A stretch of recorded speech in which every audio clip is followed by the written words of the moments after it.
आज तुम्हारी सराहना मैं इसलिए भी कर रहा हूँ कि कल तुमने जो फ़ायदे तुम अकेले कर सकते थे, उस चीज़ में तुमने सबको शामिल किया। मुझे बहुत खुशी हुई इस चीज़ की। बहुत अच्छा लगा मुझे कि हाँ, तुमने सबके भी फ़ायदे करवाए हैं। अभी तक तुमने पूरी तरह से पारदर्शिता अपनी दोस्ती में निभाई है। लेकिन एक बात समझो, जिस दिन इन्हीं दोस्तों को कुछ अलग करते तुमने देखा था, तुम्हें नहीं बताए थे, किसी को नहीं बताया था, तब तुम्हें तकलीफ़ हुई थी ना? दोस्ती निभाओ, वो एक बहुत अहम जगह पर है, उसे बहुत तरीके से निभाओ, लेकिन तुम्हारे कामकाज सबसे ऊपर है। तुम ये बात जानते हो कि बहुत कम लोग ऐसे होंगे ना, जो तुम्हारी ओहदा, तुम्हारे परिवार और तुम्हारा इतिहास और हिसाब किताब देखे बगैर तुमसे दोस्ती करेंगे, तुमसे दोस्ती करना पसंद करेंगे। तुम कुछ ना भी हो तो भी उतना ही प्यार करेंगे। वरना हर इंसान चाहता है कि हाँ, जिसे मैं अपना मित्र बुलाऊं, वो एक ठीक-ठाक तो होना ही चाहिए। तो इसीलिए ये भी समझना होगा कि कुछ जगहों पर अपने आप को अलग और आगे रख रहे हो, तो तुम इसमें कोई धोखाधड़ी, अन्याय या गलत या फ़रेब नहीं कर रहे हो। ये तुम अपने लिए सही कर रहे हो, अपने साथ इंसाफ कर रहे हो।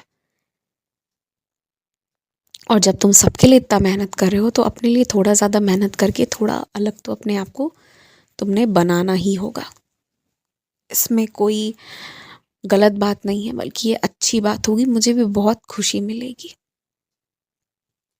तुम अगर इस बात को लेकर परेशान हो कि तुम्हारे समाज में आसपास तुम्हें कई तरह की बर्बादियां होते दिख रही हैं, घर में भी और बाहर में भी, तो तुम जागरूक कर सकते हो। जहाँ अपने पैसे लगाकर कुछ बदलाव किया जा सकता है, वहाँ तुम वो भी कर सकते हो। और बाकी जगह पर तुम ज़्यादा कुछ नहीं कर सकते। अगर किसी की आदत है कि वो कपड़ा एक बार पहनकर फेंक देंगे, नहीं पहनेंगे दोबारा, फिर चाहे वो कपड़ा इस धरती माँ को कितना भी नुकसान क्यों ना पहुँचाए कचड़े के रूप में, तो तुम उन्हें जागरूक कर सकते हो, कह सकते हो, बात कर सकते हो, पर मजबूर नहीं कर सकते। ये बात तुम भी अच्छे से जानते हो। तो जो नहीं कर सकते हो, जो तुम्हारे वश में ही नहीं है, उसके बारे में इतना क्यों ही सोचना। मत सोचो इतना।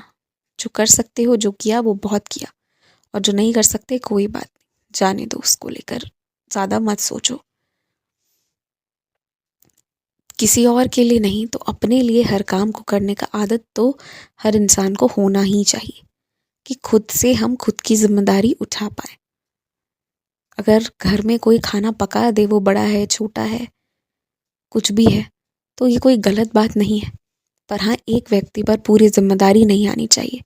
सभी को मिल बांट कर काम करना चाहिए, ये ज़रूर होना चाहिए। और मुझे ऐसा लगता है कि आजकल तुम जो भी भोजन पकाते हो, उसका तनाव बहुत रह रहा है तुम्हारे मन में। तुम चाहो तो तुम अभी कोई महाराज जी को कहो कि वो रोज़ आ जाया करे और तुम्हारे लिए खाना पका दे। थोड़े पैसे खर्च करो और खाना बनवा लो किसी से। पर इतना तनाव तुम लेते हो तो मुझे ये अच्छा नहीं लगता। तो थोड़ा तुम अपने आप को रियायत दे सकते हो, तुम चाहो तो। और रियायत दोगे, थोड़ा आराम दोगे, तो फिर ज़्यादा काम कर पाओगे, ये निश्चित है। और तुम्हारा काम पर इस वक्त ध्यान देना भी ज़रूरी है। तो थोड़े पैसे बढ़ाकर तुम अपने सहूलियत के लिए काम करवा सकते हो, अगर तुम्हें सही लगे तो। अन्यथा जैसे चल रहा है वैसे भी चला सकते हो। जो अभी तुम थोड़े बहुत व्यंजन पकाते हो, उसमें थोड़ा कम कर दो, कम चीज़ें बनाओ और स्वादिष्ट बनाओ। फिर तुम ये भी एक काम कर सकते हो, तो ये भी तुम्हारे जीवन को आसान ही कर देगा। खूब खुश रहो। आयुष्मान भव।